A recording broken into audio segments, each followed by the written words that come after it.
तोला दिखत नहीं का यार रद्दत है। चल हटा गाड़ी हाले। हटा दू फिर ते आवत कति ले हस। अब का मला तो से पूछ के कहूँ आ जाए बार पढ़ी। ओहो आवर गुस्सा करता पुष्पा, मैं तो खाली पूछा था। छोड़ मोर अद्दला।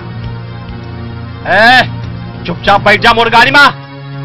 हद मारा पोषण नहीं तो ठीक नहीं होगी। काकेस एक घाव बोल। अपन हद मारा समझे। हद मोर हद कहाँ तक है तय नहीं जानस। फिर जान जाबे ना तो कबे पोषण आई लव यू। छोड़ मला जावन दे। अरे अभी धरे नहीं हो तो छोड़ू कैसे। जब धरू ना तो मोर मुट्ठावर होवे।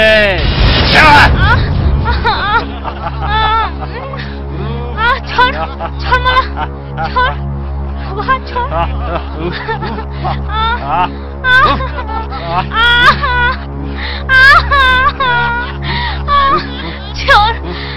छोड़ मला छोड़। चलो रे।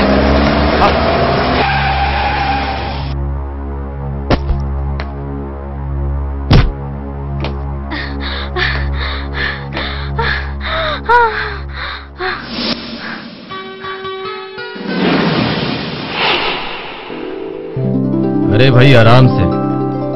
एक शांति प्रिय प्रदेश में शांति फैला था। कौन असरत है? दीपक कैसे मोला। दीपक?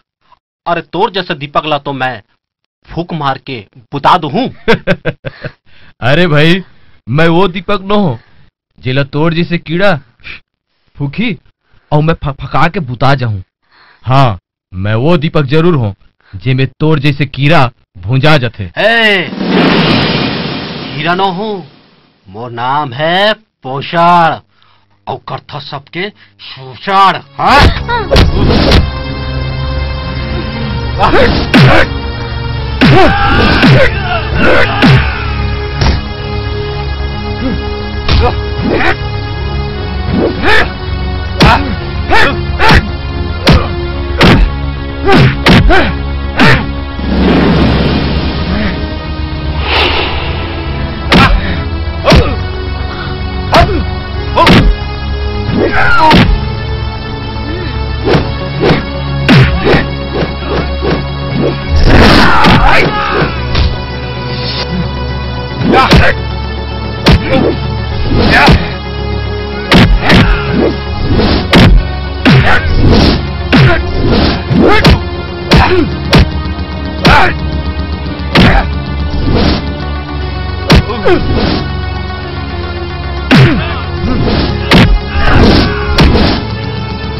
कौन रही से मन?